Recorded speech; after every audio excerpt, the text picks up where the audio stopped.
بسم اللہ الرحمن الرحیم. السلام علیکم ورحمۃ اللہ وبرکاتہ. Dear viewers, how are you? I hope that you are right.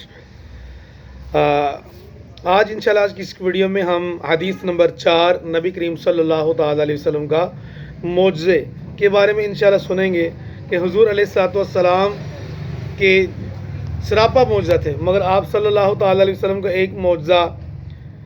چنانچہ جابر رضی اللہ تعالیٰ عنہ فرماتے ہیں ان نبی صلی اللہ تعالیٰ علیہ وآلہ وسلم لم يسلك طریقا فيتبعه احد الا عرف انه قد سلكه من طيب عرفه او قال من ريح عرقه.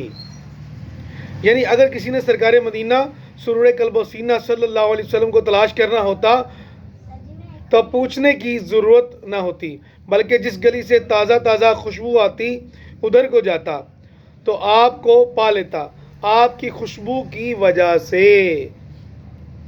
حدیث نمبر 5. سیدنا عتبہ بن فرقد سلمی صحابی کے جسم سے ہر وقت بہترین خوشبو مہکتی رہتی تھی. حالانکہ آپ خوشبو نہیں لگایا کرتے تھے اور آپ کی 4 بیویاں تھیں, وہ آپس میں کوشش کرتیں کہ میری خوشبو سب سے اچھی ہو, لیکن جب ان کے شوہر سیدنا عتبہ گھر تشریف لاتے تو سب خوشبوئیں مات ہو جاتیں اور حضرت عتبہ کی خوشبو ہی غالب رہتی. ایک دن چاروں بیویاں اکٹھی ہو کر عرض کرتی ہیں, اے ہمارے آقا, اے ہمارے خاوند, کیا بات ہے, ہم ایک دوسرے سے سبقت لے جانے کے لیے اچھی سے اچھی خوشبو لگاتی ہیں, مگر آپ آتے ہیں تو اور کسی کی خوشبو کا پتہ ہی نہیں چلتا, صرف آپ ہی کی خوشبو مہکتی رہتی ہے. یہ سن کر حضرت عتبہ نے فرمایا کہ میں نے کبھی کوئی خوشبو نہیں لگائی. وجہ یہ ہے کہ میں بیمار ہو گیا تھا, میرے جسم پر پھنسیاں یعنی پت کے دانے جو ہوتے نکل آئی تھی, تو میں اپنے آقا رحمت دو عالم صلی اللہ علیہ وآلہ وسلم کی خدمت میں حاضر ہو گیا اور بیماری کی شکایت کی تو خاتم الانبیاء صلی اللہ علیہ وسلم نے فرمایا, عتبہ کرتا اتار دے اور بیٹھ جا. اتار کر حضور صلی اللہ علیہ وآلہ وسلم کے سامنے بیٹھ گیا. فنفث صلی اللہ علیہ وسلم فی یدی الشریفۃ وذلک بها الاخرى ثم مسح ظہری وبطنی بیدہ فعقب هذا الطیب من یدہ یومئذ. زرقانی علی المواہب 224 صفحہ جلد نمبر 4 پر ہے. خصائص کبریٰ میں بھی ہے, یعنی رحمت دو عالم صلی اللہ تعالیٰ علیہ وآلہ وسلم نے اپنے دستے مبارک پر پھونک لگائی, پھر اس ہاتھ مبارک کو دوسرے ہاتھ پر ایسے کر کے ملا, میری پشت یعنی میری بیک اور میرے پیٹ پر دونوں ہاتھ مبارک پھیر دیے.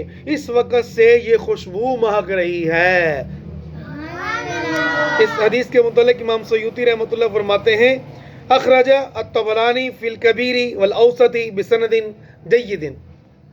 یہ خوشبو مبارک جو کہ حبیب مکرم نور مجسم صلی اللہ علیہ وسلم کے جسم پاک سے آتی ہے, یہ کوئی عارضی خوشبو نہیں بلکہ پیدائشی ہے. چنانچہ حبیب خدا سید انبیاء صلی اللہ علیہ وسلم کی والدہ ماجدہ سیدہ آمنہ رضی اللہ تعالی عنہا فرماتی ہیں, ثم نظرت الیہ وَإِذًا بِهِ كَالْقَمَرِ لَيْلَةَ الْبَدْرِ وَرِيحُهُ يَسْطَحُ كَالْمِسْكِ الْأَذْفَرِ. یعنی جب میرے نور نظر صلی اللہ علیہ وسلم کی پیدائش ہوئی اور میں نے دیکھا حسن و جمال ایسا تھا کہ جیسے 14ویں کا چاند ہے, اور آپ کے جسم پاک سے ایسی خوشبو مہک رہی تھی جیسے بہترین کستوری کی ہوتی ہے. اس سے معلوم ہوا کہ سید المرسلین صلی اللہ تعالی علیہ وآلہ وسلم کا جسم اطہر, اطیب, ابہر, اظہر اور انور کی تخلیق میں ہی سارے کمالات ودیت رکھے گئے تھے.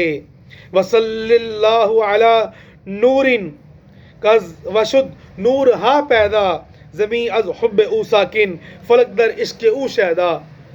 اللہ تبارک و تعالی ہمیں نبی کریم صلی اللہ علیہ وسلم کی پیاری پیاری خوشبو کا صدقہ ہمیں بھی ہمیں اپنے زبان, ہماری آنکھ, ہمارے کان, ہمارا دل, ہمارا دماغ ہمارا سینہ، ہمارا جسم کا ہر عضو معطر اور معمبر خوشبودار ہو جائے، اور اس سے عشق رسول کی خوشبوئیں کی لپٹیں آئیں، اور محبت رسول کی اس میں سے مشک و عنبر جیسی خوشبوئیں آئیں، اور معاشرہ خوشبودار ہو جائے، جو ہمیں دیکھے حضور کا دیوانہ ہو جائے۔